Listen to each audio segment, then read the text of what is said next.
Hello and welcome back, dear students. In today's video, we'll be just discussing some of the questions from physics of today conducted NEET 2025. Uh, जो one of the toughest paper था till now in the entire history of NEET.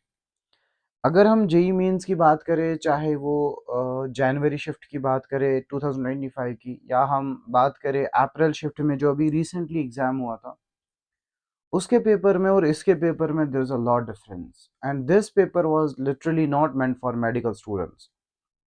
ये question paper जो था ना, बहुत tough था if we train medical students. तो quite obviously this is going to change और this is going to impact the cut off. जो last year cut off गई थी उसके कंपैरिजन में यहाँ इस साल कट ऑफ के चांसेस बहुत कम है, लाइक डाउन होने के बहुत ज़्यादा चांसेस हैं। तो लास्ट टाइम जितना भी कट ऑफ हुआ था 650 के अराउंड, तो इस साल कट ऑफ और डाउन हो सकता है because of this physics paper. This physics paper was a judging paper. Now starting the question, very first that we got some questions. In order to make the video short, I will just discuss some of the questions over here. So a parallel plate capacitor made up of circular plates is being charged. हमारे पास एक parallel plate capacitor है that is being made up of circular plate charge is being charged such that the surface charge density is increasing at constant rate with the time. हमारे पास दो parallel plate capacitor है, circular plates से बने हुए, fine, और उनको हमने चार्ज किया such that the surface charge density is increasing at the constant rate. तो यहाँ पे हम जो सिग्मा है ना, surface charge density, that is Q divided by A, that is what we are increasing over here. जब हमारे यहाँ पे सरफेस चार्ज डेंसिटी इंक्रीज हो जाएगी, what we can say here in the electric field change हो जाएगा। accordingly we know the changing electric field produces magnetic field. Now the question is asking the magnetic field arising due to the displacement current. Quite obviously if you are changing the surface charge density per unit, हमने पढ़ा है displacement current के बारे में, we know that is epsilon naught d phi divided by dt, ऐसे हमने पढ़ा है। तो डिस्प्लेसमेंट करंट की वजह से वी नो डिस्प्लेसमेंट करंट की वजह से एक मैग्नेटिक फील्ड जनरेट होगा, और वो मैग्नेटिक फील्ड क्वाइट ऑब्वियसली यहाँ पे कांस्टेंट तो होगा नहीं, zero at that place is no, तो that will be actually we can say that will be non zero. Zero तो होगा नहीं, तो वो प्रोड्यूस हो जाएगा, that will be non zero everywhere with maximum at imaginary, जो हमने पेरीफेरी के around, that will get developed maximum. Now moving to this question, the question is again from electrostatics. अच्छा, एक क्वेश्चन है इलेक्ट्रोस्टैटिक्स के, electric dipole with dipole moment given है हमारे पास, is aligned with the direction of uniform electric field. Electric field कितना given है, that is this much Newton per coulomb. The dipole is then rotated through an angle 60 degree with respect to the electric field. Fine. पहले हमारे पास जो electric dipole है जिसका dipole moment इतना, it's aligned along the direction of electric field, fine. फिर हमने इस डाइपोल को रोटेट किया थ्रू एंगल 60 डिग्री। अब हमसे पूछ रहा है चेंज इन पोटेंशियल एनर्जी कितना होगा। तो हमें पता है dipole is actually like this, dot product of dipole moment, sorry, change in potential energy जो होता है dot product of potential energy into electric field. अगर हम इलेक्ट्रिक फील्ड की बात करें, इलेक्ट्रिक पोटेंशियल एनर्जी की बात करें, so we know that is actually P E cos theta. तो अगर हमें चेंज निकालना हो तो वी विल राइट कहाँ से कहाँ चेंज हुआ। Initially it was aligned along the electric field, then it was changed to an angle of 60 degree. Fine, we have the values being given. Now if we will see, the values are being given. The P is given to us, that is 5 in multiplied it by 10 to the power minus 6. Electric field given to us is 4 into 10 to the power 5. Cos 0 is equal to 1. Cos 0 equals to 1, and cos 60 is nothing but 1 divided by 2. So we know this will be 2 minus 1 divided by 2. So once you will solve this, 2 minus 1 divided by 2, मैं इसकी बात कर रहा हूँ, और यहाँ पे अगर आप इसको सॉल्व करेंगे, so we are going to get 5 into that is 20 multiplied with 10 raised power minus 6, that is equal to 10 raised power minus 1. Fine, तो ये कैंसल आउट होके ये बन जाएगा 10 10 रेज पावर इंटू 10, तो that comes up to be 1 joule. तो ये आप इसका 1 जूल जो होगा, ये बच्चे ने करेक्ट किया है, तो 1 joule is the correct answer. Now moving to the next question. The next question is from the intensity of the transmitted light when polarized sheet placed between two cross polarized. Okay, हमारे पास ना ये polarisation का concept है। Polarisation से हमारे पास question पूछा है suppose हमारे पास एक पोलराइड है, फाइन, और place between two Polaroid sheet, दो पोलराइड्स के बीच में रखा है। लेट्स से हमारे पास एक और पोलराइड है, fine, let's say this is the Polaroid, और हमें पता है कि लेट्स से दिस एंगल, ये एंगल हमारे पास कितना गिवन है इनके बीच में, 22.5। Quite obviously if we have to calculate this angle, ये एंगल की बात कर रहा हूँ मैं, ये एंगल 22.5, ये एंगल कितना होगा, दैट विल बी 90 माइनस 22.5, तो ये होगा समथिंग 67 के आसपास, 67.5। तो अगर हमें मॉल्स लॉ लगाएंगे, लॉ ऑफ मॉल्स क्या होता है, I equals to I not cos square theta divided by 2। यहाँ पे इंटेंसिटी है आई नॉट, तो जब यहाँ पहुंचेंगे तो यहाँ पे 9 cos square 90 minus 22.5, so once we will solve it, so it will give roughly either, I think this is the correct option of it। बस हमें ये मॉल्स लॉ लगाना है, just to make this short, हम इसको आगे solve कर सकते हैं। over here now we do have one more question, the question is the kinetic energy हमारे पास given है, two similar cars A are, let's say this is the car A, इसकी kinetic energy, let me say kinetic energy of A is equal to 100 joules, kinetic energy of car B is equals to 225 joules, fine। अब क्या कह रहा है question, on applying brakes car A stops after distance, so I can say the distance traveled by A is 1000 meter and distance traveled by B is, that is 1500 meter। Question कह रहा है अगर if F A and F B are the forces applied, okay fine, हमने brakes apply किया, उसके बाद जो distance sorry brakes apply किया, वी हैव अप्लाइड फोर्स, तो उस टाइम पे इनका फोर्सेस का रेशियो कितना, फाइन। तो हम इसको वर्क एनर्जी थ्योरम से सॉल्व कर सकते हैं। वर्क एनर्जी थ्योरम क्या कहती है, work done bye all forces is equal nothing but change in kinetic energy, और हमें पता है चेंज इन काइनेटिक एनर्जी भी एक काइनेटिक एनर्जी ही होगी। तो if I will calculate work done by A, so I will calculate work done of A is equal to kinetic energy of A. So if we had to convert it in terms of force, so I can say work done of A is nothing but force of A multiplied it by distance of A, इसकी kinetic energy given है, that is 100 joule। Similarly I can say force A is equal to 100 divided by distance covered by it is 1000। और similarly अगर मैं निकालूं force due to B is equal to kinetic energy of B divided by इसकी distance, इसकी kinetic energy कितनी है, that is 225 over, इसकी distance है आई थिंक 1500, तो हमने इसको 1500 लिया। So we will if we will calculate the ratio of F A divided by F B, that comes up to be 100 divided by 1000 multiplied by, तो divide कर दो इस, तो ये उल्टा हो जाएगा, that is 1500 divided by, sorry, 225, because work done भी एक kinetic energy ही होती, like the units we can take them as equal using the principle of homogeneity। तो यहाँ पे 2 0 cancel, तो ये आएगा 1/10, तो once we will solve it, तो this comes up to be 0 and 0 cancels, so FA over FB कितना आएगा, we will get 150 divided by 225। So 150 divided by 225, if we will solve it by common LCM अगर हम 25 से देखेंगे, so this comes up to be 25 into 6 divided by 25 into 9 25, तो 3 2 ज़ा 6, 3 ज़ा 9, so this comes up to be correct answer, 2 divided by 3। now we have one more question over here, the question is from AB is an part of electric circuit, the potential difference VA minus VB at the instant rate is increasing at the rate, current I given है that is 2 ampere, it is increasing at the rate of, तो यह तो बड़ा simple है, हमें पता है that is actually जब भी हमें potential potential difference निकालना हो, take this, जितना यहाँ पे potential है जो ये पूरे में drop होएगा, we just need to calculate that and that take that equal to this, so we will calculate VA minus, ये इंडक्टर है, इंडक्टेंस की इंडक्टेंस कितनी गिवन है 1H, दैट इज एक्चुअली जिसको आप LdI/dt बोल देते हो, वो डायरेक्टली गिवन है। -5 तो डायरेक्टली गिवन है। उसके बाद क्या है हमारे पास, उसके बाद है हमारे पास एक करंट जो इधर जा रहा है, 2 रेजिस्टेंस है R, मतलब -IR, that is actually equal to VB।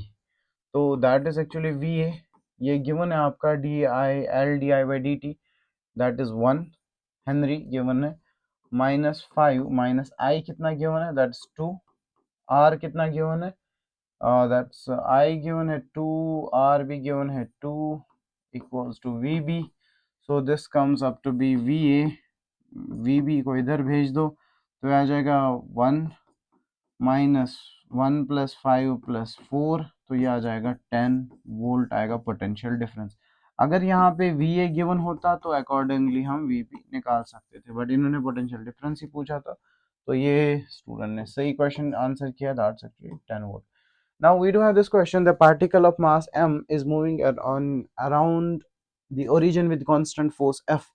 कोई फोर्स लग रहा है F, pulling it towards origin.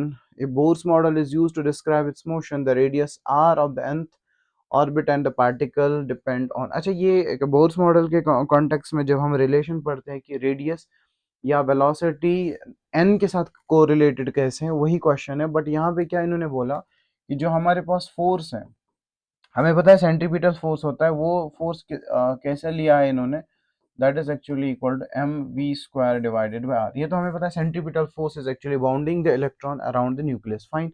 उसके बाद क्या कह रहा है कि बताइए रिलेशन क्या है r और v का n के साथ, फाइन।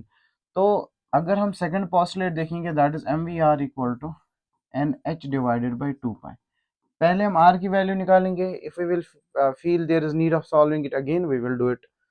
तो यहाँ से अगर मैं v की वैल्यू निकालूं, that is nh divided by mr into 2 pi. Put this v over here, so we will get f equals to m n square h square, and क्योंकि यहाँ पे स्क्वायर है, divided by m square मल्टीप्लाइडेड bye r square मल्टीप्लाइडेड bye 4 pi square, और r तो है ही, तो यहाँ पे r क्यूब आया। तो यहाँ पे आया हमारा r cube is directly proportional to n, that means r is directly proportional to n, sorry n square के, तो r is directly proportional to हमारे पास जो ऑप्शन आ रहा है 2/3। ये दोनों साइड क्यूब कर दो तो you will gate, this is cancelled and you will get the answer 1/3 से। तो this is it's correct answer. अगर हमें देखो नेक्स्ट क्वेश्चन, नेक्स्ट पार्ट इसको सॉल्व करने की जरूरत नहीं होती है, क्योंकि यहाँ पे r डायरेक्टली प्रोपोर्शनल 2/3 कुछ और होता तो हम इसको सॉल्व कर लेते। तो अकॉर्डिंगली पहले मैंने r की वैल्यू रख दी, सॉरी v की वैल्यू रख दी। अब अगर आप r की वैल्यू रखेंगे, that is actually nh divided by 2 pi into mv। इस r की वैल्यू इसमें रख देंगे, f equals to m v square divided by r की वैल्यू ये रख दो, nh divided by 2 pi into m into v। ठीक है, तो ये आपको पता है, ये v यहाँ से हो जाएगा v क्यूब, तो यहाँ से आप डायरेक्टली रिलेट कर सकते हो n के साथ, तो you can directly get this as answer. So this was its answer. Now this is the question. The question is from kinematics, mechanics का part का एक question है।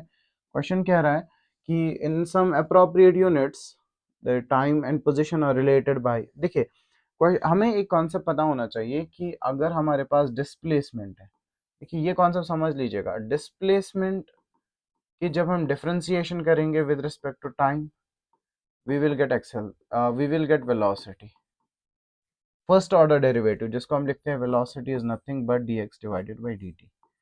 अच्छा इधर समझना है, अगर मैं लिखूं dt बाई dx, वो तो 1/v आ जाएगा, क्योंकि मैं इसका रेसिप्रोकल ले रहा हूँ। यहाँ पे यही कॉन्सेप्ट लगना है। उसके बाद अगर मैं दोबारा डिफरेंशिएशन कर दूं, मैं एक्सेलरेशन को क्या लिखता हूँ, dv by dx, sorry dv by dt, या तो ऐसा लिख सकते हैं, या तो एक्सेलरेशन को लिखते हैं v dx divided by dt, क्योंकि v भी dx बाई dt है, तो यह हम ऐसे लिख सकते हैं d square x divided by dt square, that's the second order derivative. इस क्वेश्चन में यही चीज़ें डायरेक्टली टाइम के साथ रिलेशन गिवन था, तो time was given as that is x square plus x। अगर मैं इसकी डायरेक्टली डिफरेंशिएशन करूं with respect to x, we will get it like this, that is 2x plus 1। ये वैल्यू v नहीं है, that is actually not v, this is dt by dx, that is actually 1 by v। तो यहाँ पे क्या मिला मुझे answer, dt इसके बदले में लिखूंगा 1 by v is equal to 2x plus 1। तो अगर मैं v की वैल्यू निकालूं, that is actually 1 divided by 2x plus 1। अब मुझे एक्सेलरेशन निकालना हो तो एक्सेलरेशन किसके बराबर होता है, acceleration is equal to v dx divided by dt। तो v की वैल्यू क्या है, v की वैल्यू है हमारे पास 1 divided by 2x plus 1, fine. और dx बाई dt की वैल्यू क्या है, this.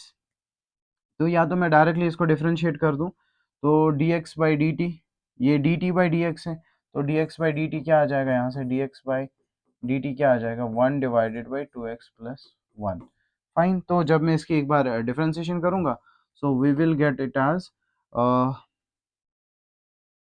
2x plus 1 to the power minus 1। तो हमें पता है nx n माइनस 1 से जब सॉल्व करेंगे, so we will get it as 1 divided by 2x plus 1 minus 1 into 2x plus 1 to the power minus 2, fine।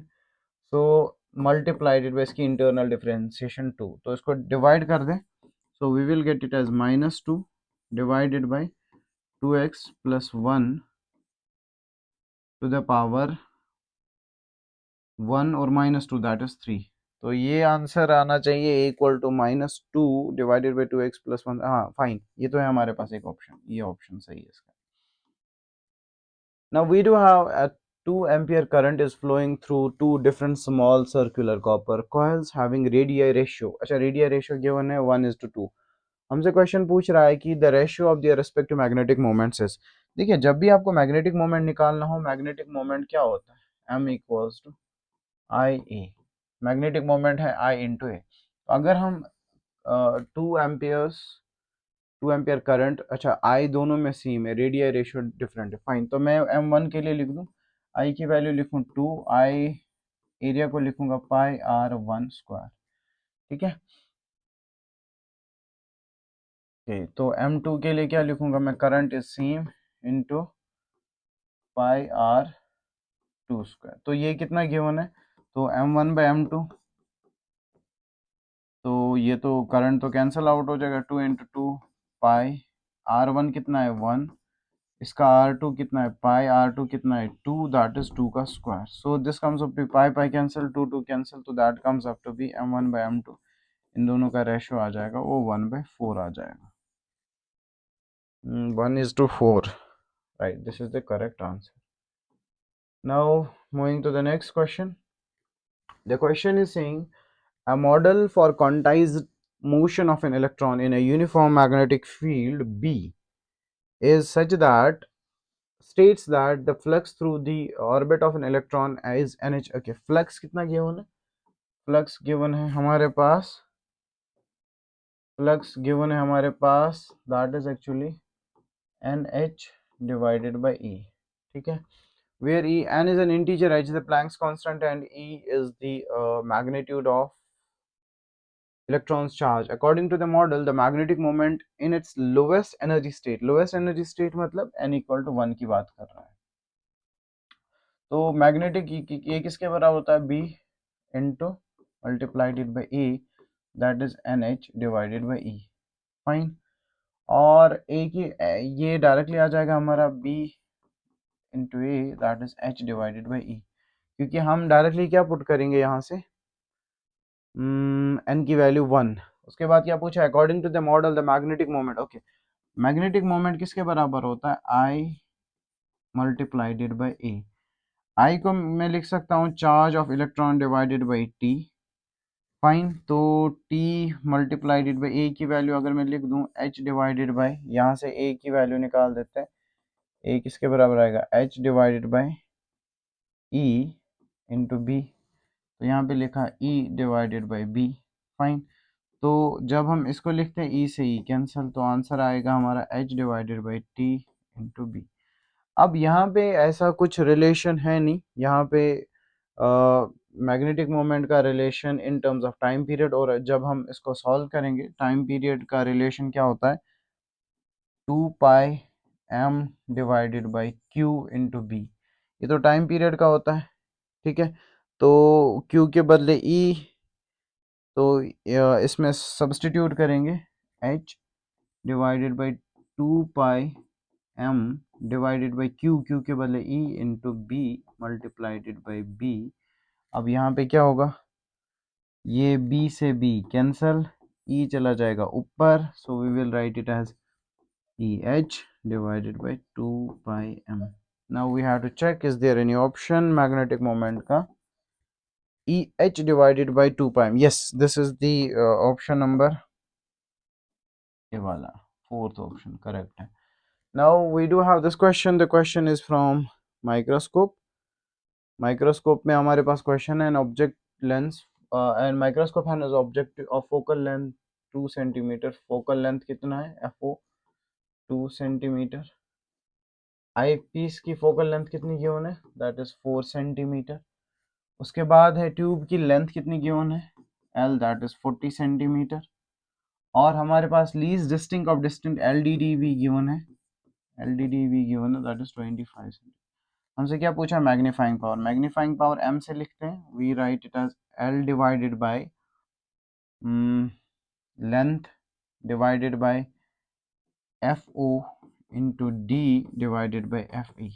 तो लेंथ कितना है हमारे पास 40 डिवाइडेड बाय एफ ओ कितना है 2 centimetre multiplied by D, that is 25 divided by F E कितना है हमारे पास 4। तो 4 1 जा 4 10 जा, फाइन। सो 2 1 जा 2 5 जा, that comes up to be, magnification comes up to be 125.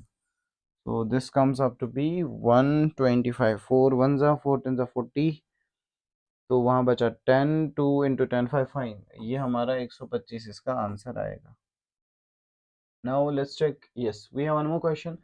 The question is, there are two inclined surfaces of equal length and same angle of inclination 45. Angle of inclination given है हमारे पास 45 with the horizontal. One of them is rough and other is perfectly smooth, fine. A body takes, a given body takes 2 times as much time, fine. अगर 2 times वाला concept है तो there is some concept in it, as much it takes time to slide down on a rough surface, take the on the smooth surface। अच्छा, time double है, the coefficient of kinetic friction between the object and the rough surfaces. देखिए इस case में ना हमने एक relation पढ़ा है, जब ये 2 times वाला कॉन्सेप्ट आता है तो हमने कुछ ऐसा एक रिलेशन पढ़ा है, राइट। हमने ये रिलेशन इसमें पढ़ा है। तो tan थीटा इक्वल टू 1/μ, तो 1/μ से डायरेक्टली आंसर आ जाएगा, 1 इंटू 1 माइनस तो 1 μ स्क्वायर। सो ऐसा ही हमने रिलेशन पढ़ा है। तो once we will solve it, so there is some relation, तो we will get it this way, directly इसको सॉल्व कर सकते हैं। Now we can get next question is in a certain camera a combination of 4 similar convex lenses। Okay fine, हमारे पास convex lenses है 4। मान लेते हैं ये एक लेंस है, ये दूसरा लेंस है, ये अकॉर्डिंगली तीसरा लेंस है, ठीक है। और we have one more lens। 4 convex lenses हैं हमारे पास, connected है, they are connected in combination of 4 lenses are arranged in contact। देखिए अगर इसका पावर p है, 4 combination, okay comparison to, okay हर किसी का पावर p है, इसका पावर p, इसका पावर p, इसका पावर p, इसका मैग्निफिकेशन है लेट्स से m, इसका मैग्निफिकेशन है m, इसका मैग्निफिकेशन है m, और इसका मैग्निफिकेशन है m। तो we know when the lenses are contact in contact, जो पावर है ना वो डायरेक्टली ऐड हो जाता है, p plus p plus p plus p, so that will give us 4p। Power तो आ गया 4p, और मैग्निफिकेशन जो होते हैं ना वो मल्टीप्लाई होते हैं, ये तो हमें पता है, magnification is m to the power 4। तो ये होगा 4p and m to the power 4। Now moving to this next question. The next question is the de Broglie wavelength of an electron orbiting in an n equals to 2। देखिए de Broglie wavelength निकालने के लिए हमारे पास एक formula है, mvr equal to nh divided by 2 pi, using the second postulate। mvr is nothing but momentum p equals to N H divide P R equal to N H divided by 2 pi. Fine. उसके बाद n की वैल्यू given है, n की value 2 given है, तो p होता है h बाई लैम्डा। तो यहाँ से हम डायरेक्टली p के बदले लिख सकते हैं lambda equal to h by P, या p होता है h डिवाइडेड बाई लैम्डा। हमसे क्या पूछा है, डी ब्रॉगली वेवलेंथ, और इस p के बदले मैं लिख सकता हूँ h by lambda multiplied by r given है, n की वैल्यू 2 गिवन है, multiplied by h divided by 2 multiplied by pi. 2 से 2 कैंसिल, h से h cancel, lambda equals to, तो जब इसको सॉल्व करेंगे तो r की वैल्यू गिवन है, क्योंकि इस r की वैल्यू से हम इस चीज़ को सॉल्व करेंगे। Whatsoever it will be the given solution है आपके पास, so we will get as lambda equals to, lambda को इधर भेज दो, so that is equal to r pi. तो जितना भी आएगा you will just put the values and you will get the answer. Now this is the question from dual nature. बड़ा ही सिंपल सवाल है। क्वेश्चन कह रहा है हमारे पास, मान लेते हैं कि ये एक, which are the following options represent the variation of, देखिए फोटो इलेक्ट्रिक करंट तो हमें पता है, this is the law, photo electric current और इंटेंसिटी ऑफ लाइट के बीच में डायरेक्ट रिलेशन है, ये तो सही है, ये गलत है, ऐसा कुछ रिलेशन नहीं है। इंटेंसिटी, इसका मतलब है photo elect for intensity of light photo current बढ़ नहीं रहा, फ्रीक्वेंसी के साथ, no this is not the relation and this not, so this is the answer, सिर्फ ए इसका सही है, ए एंड डी नो दो, so this is correct answer. Now there is another question, that is a pipe open at both ends had fundamental frequency f, the pipe is now dipped in vertically in water column drum to half of its length. ठीक है, बच्चे ने try तो किया है, v जो होता है, f जो होता है वो हमारा 2/l है। उसके बाद जो फंडामेंटल फ्रीक्वेंसी है, जैसे मुझे निकालनी हो first fundamental frequency and second fundamental frequency, we can write it as v divided by 4, लेकिन यहाँ पे डायरेक्टली है l/2, क्योंकि लिखा है ना it's drum to half of its length, तो fundamental frequency will be equal to, ये आ जाएगा 2, ये भी आ जाएगा v डिवाइडेड बाय 2l। तो जब दोनों को हम रेशियो निकालेंगे दैट्स एक्चुअली अगेन f, तो वापस ये f ही निकला। Now we do have this question, the question is from Logic Gates। Logic gate से हर साल एक क्वेश्चन बनना इट्स नेसेसरी, हर साल बनता ही इधर से क्वेश्चन। तो क्वेश्चन कह रहा है कि यहाँ से मान लेते हैं इनपुट गया, तो ये is, that is OR gate, so it will, फिर उसके बाद ये सर्कल भी है, that is it will do addition a plus B whole bar, ये तो एडिशन करेगा, यहाँ से जो जाएगा ये जाएगा a डॉट b का whole bar, both are subjected to AND gate. ठीक है, तो it will do a bar plus b bar, sorry not plus, तो ये तो डी मॉर्गन लग गया, a bar plus whole bar, they are subjected to this gate, so this will do dot of these two inputs, because ये जो इन दोनों का output है इसके लिए इनपुट है, so we will do it like this। तो अगर हम इसको एज सच रख दें या इसको ऑपरेट कर लें, चलो इसको ऑपरेट करते हैं, ए डॉट ए बार, ऐसा करते हैं, इसके लिए डी मॉर्गन लगा लेते हैं। डी मॉर्गन का मतलब होता है जो ऊपर लाइन इसको ब्रेक कर दो, जो साइन है डॉट को प्लस में ब्रेक चेंज कर दो, sign dot A dot bar. ठीक है, तो अगर हम अगेन डी मॉर्गन लगाए, या तो इसके लिए ब्रेक कर सकते थे, तो दोबारा नहीं नहीं नहीं, इस we will just reverse the step, इसको ऐसे ही रखते हैं, a bar plus, sorry a plus B whole bar dot a bar plus b bar. Fine, अब हम इसको इसके साथ मल्टीप्लाई करेंगे, simple mathematics, so that will be a bar, या तो अंदर इसको दोबारा डॉट ऑपरेट कर लो, so dot plus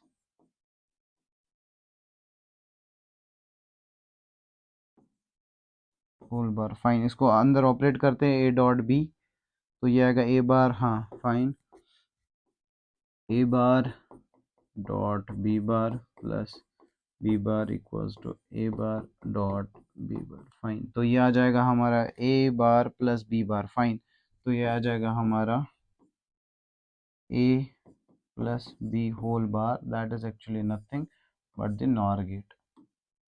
Now we do have this question: the photon and electron have same energy E. अब हमसे पूछा है the ratio of their de Broglie wavelengths. देखिए फोटोन की जो वेवलेंथ होगी वो होगी H C divided by lambda fine, और जो that's for photon, that's for electron, that is actually H divided by 2m के, ऐसा भी लिख सकते हैं इन टर्म्स ऑफ एनर्जी। ये तो एनर्जी दी है इधर, 2m के लिख दो या 2m ई लिख दो, तो दोनों का रेशियो निकालना है। The ratio of the de Broglie किस किसका, फोटोन का divided by electron, so that comes up to be hc divided by lambda into hc divided by 2m, sorry, h2m into energy, नहीं उल्टा हो गया ना, hc divided by lambda multiplied it by 2m e divided by h, या तो इनका ratio निकालेंगे जो जब हम इसको सॉल्व करेंगे, so we will get an option the ratio of the and photon and energy hc divided by lambda h divided by 2m ke, oh root sorry, तो यहाँ पे ये रूट आ जाएगा, so once we will solve it and we will accordingly get this as the correct option. Now this is a question, an electron जिसका mass given है वो तो पता ही होता है, charge is moving on the speed इसकी given है that c/10 is injected in a magnetic field, and magnetic field की वैल्यू गिवन है perpendicular to the direction of motion. Fine. We wish to apply uniform electric field together with the magnetic field so that electron does not deflect. अच्छा electron deflect ना हो जाए path के लिए, इसका मतलब जो इसके पास इलेक्ट्रोस्टैटिक फोर्स है that should be equal to magnetic force.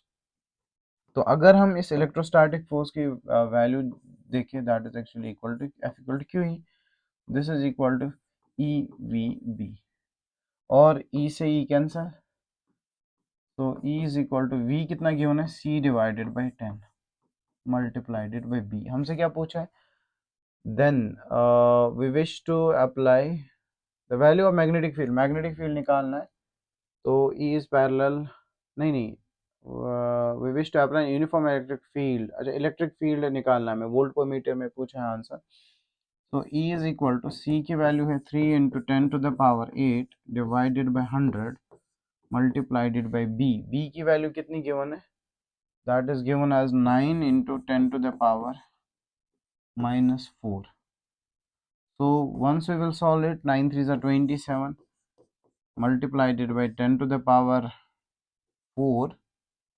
ठीक है, सो 10⁻4 इसको हम सॉल्व करें, C divided by 10 divided by accordingly जब हम 100 करेंगे, क्वाइट ऑब्वियसली इसमें एक इंपॉर्टेंट पॉइंट है, जो इलेक्ट्रिक फील्ड है वो तो परपेंडिकुलर ही होगा, डिवाइडेड बाय 100 भी है, so that will come up to be 27 into 10⁻2 volt पर metre, but that should be perpendicular, तो ये हमारा परपेंडिकुलर वाला ऑप्शन है।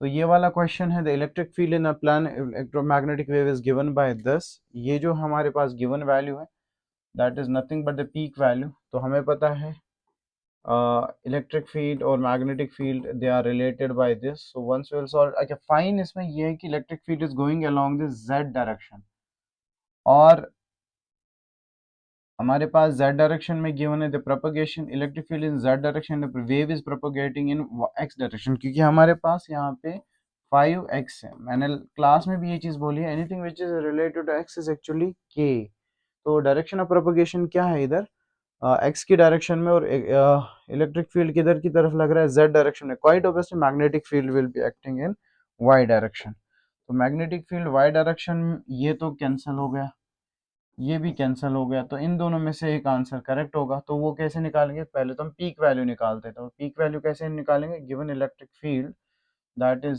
60 divided by see that is 3 into 10⁸ equal to electric field, fine, sorry magnetic field, so that is 60 divided by ये यहीं पे कर दो 20, so that is 2 into 10⁻⁻⁴ -7. So 2 into 10 to the power of -7, but it will be along y direction. So that is our not 60, ये तो नहीं है, ये तो हमें पीक वैल्यू निकालनी पड़ेगी, तो this will be its correct answer. Now we have this question. The question is we have an unpolarized light is traveling in an air that is incident on a medium or refract index. तो ये polarisation का एक बेविस्टर्स angle पे है. Question क्या कह रहा है, हमारे पास एक यहाँ से इंसिडेंट लाइट है, तो this light is incident on it and this is getting reflected like this. और हमारे पास ये क्वेश्चन है कि इस मीडियम का refractive index fine is incident on the refract at Brewster's angle. Fine, जब हमारे पास बेविस्टर्स एंगल पे हैं, so we can write mu equals to tan IP Brewster's angle. Mu की वैल्यू कितनी गिवन है, that is given as 1.73. 1.73 that is equal to tan IP. तो यहाँ पे अगर मैं IP निकालूं, that is equal to tan inverse of mu.